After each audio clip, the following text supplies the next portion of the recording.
Today, our story is about three friends who buried a capsule on an island 20 years ago. After 2 decades, they return to the same island, where something happens to them that they could never have imagined.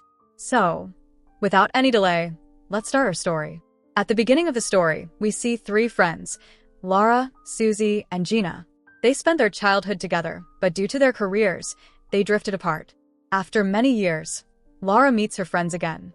However, Susie and Gina's relationship is strained because Susie accuses Gina of stealing her boyfriend, someone Susie already loved. This leads to a heated argument between the two. Susie, upset, starts to leave, but Laura convinces her to stay. After this, all three friends head to Black Rock Island. The island is beautiful, but also very dangerous. After a while, Laura, Gina, and Susie arrive at the island, unload their luggage, and sit together to enjoy the stunning view.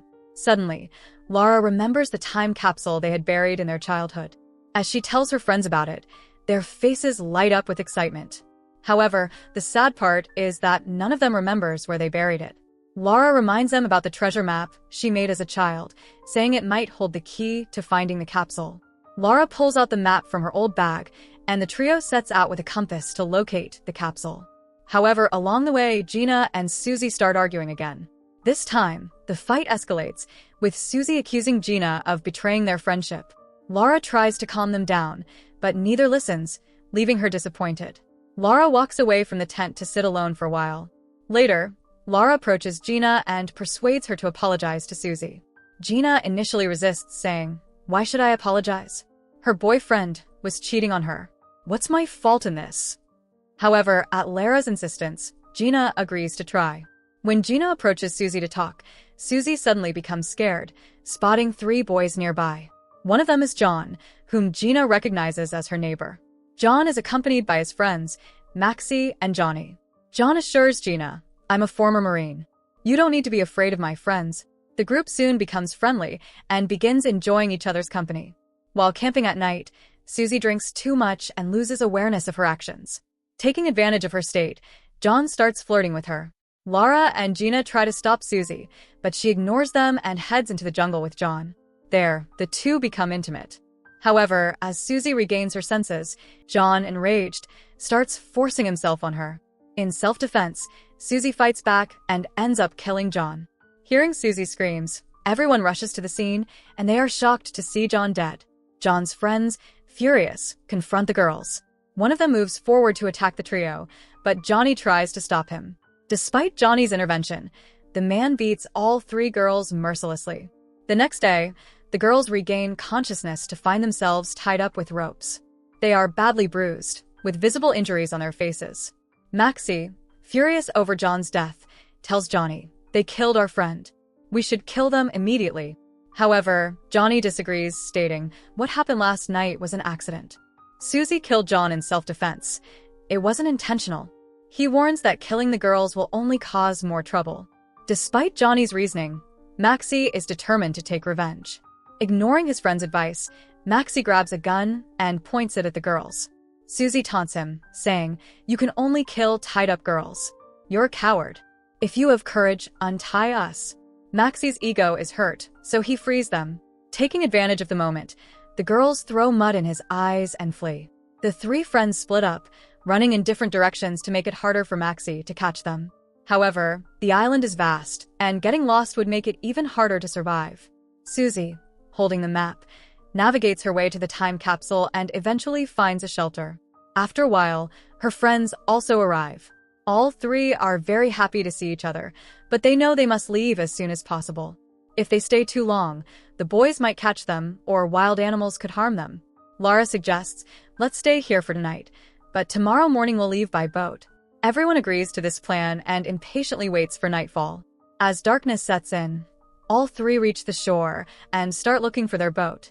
To their dismay, they discover that the boys have already cut the rope, causing the boat to drift far away. Their happiness turns into despair.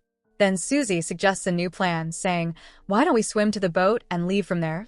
Laura, however, strongly disagrees, calling the path too dangerous. Despite her protests, Susie and Gina decide to go ahead with the plan. Laura, unable to leave her friends alone, reluctantly follows them. As they move cautiously to avoid being seen by the boys, Lara suddenly stands up, accidentally coming into the boys' line of sight. Without hesitation, the boys fire at her, and Lara falls to the ground, dead. Gina realizes that if Susie tries to save Lara, they will all be in greater danger. She immediately signals Susie to head toward the boat. The boat is far away, and the boys notice them, opening fire again. The girls try to hide in the water, but the freezing temperature weakens them. They realize their only options are to either reach the boat quickly or risk being caught. Suddenly, they hear Johnny scream. He has fallen from a height and broken a leg. This gives Susie and Gina a chance to escape. However, instead of swimming to the boat, they decide to return to the island. Once back, they remove their wet clothes and sit down to prevent getting sick. Susie, heartbroken, misses Lara deeply. Gina, seeing her pain, encourages her, saying, "We have to leave this place as soon as possible." Susie believes that fighting the boys, who are former Marines, is impossible. But Gina, determined, tells her, "We cannot give up." She convinces Susie to stay strong, and their anger begins to build. They search the map for a glimmer of hope, but don't find any immediate solutions. Then their eyes fall on the time capsule.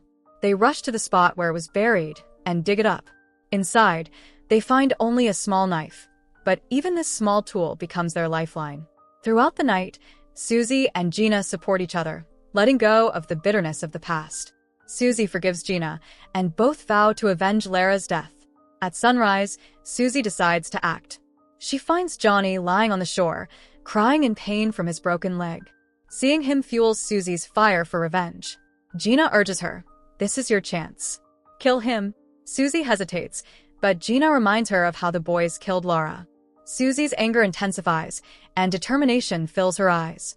She crawls toward Johnny, but as she approaches, Johnny opens his eyes and starts shouting for Maxie. Susie panics but pushes forward, determined to kill Johnny. As she raises the knife, Johnny grabs her hand with a grip as strong as iron. Susie struggles to free herself, but Johnny's strength overpowers her. Seeing Susie in trouble, Gina rushes to help and tries to pry Johnny's grip off her friend. At that moment, Maxie arrives with a pistol and begins firing. His shots are intended to scare the girls, as he doesn't want to accidentally hit Johnny. Gina, terrified, runs away, but Susie stands her ground. She picks up the gun and shoots Johnny, killing him instantly. However, Gina's life is now in danger. She flees to the edge of a mountain, with Maxie chasing her. Just as Maxie is about to shoot Gina, Susie attacks him, causing him to miss his final bullet. But Maxie doesn't give up. He pulls out a knife and threatens the girls, vowing revenge for his friends' deaths. Susie and Gina refuse to back down. Together, they launch an attack on Maxie. In the chaos, Gina stumbles on a rock and falls unconscious. Seizing the opportunity, Maxie turns his attention to Susie and lunges at her with a knife. First, Maxie kicks and punches Susie, then picks up a stick and strikes her on the back. Susie screams in pain, but Maxie doesn't stop. He is about to kill Susie when Gina suddenly comes from behind and attacks him. She slashes Maxie's throat, killing him painfully on the spot and avenging Lara's death. After this, Susie and Gina quickly gather their belongings. The first thing they do is call 911 and request a boat. After some time, the boat arrives and both of them board it, finally reaching the place where their journey began. Remember, friends, these three arrived on the island laughing and playing, but now one of them is dead, the second has a deep wound on her back, and the third has a badly cut face. Despite this, they do not lose courage and manage to save their lives. This story teaches us that we should never lose hope, even in the most difficult times. And with that, our story comes to an end. So that's it. Hope you enjoy the story. Subscribe and press the bell icon for more videos.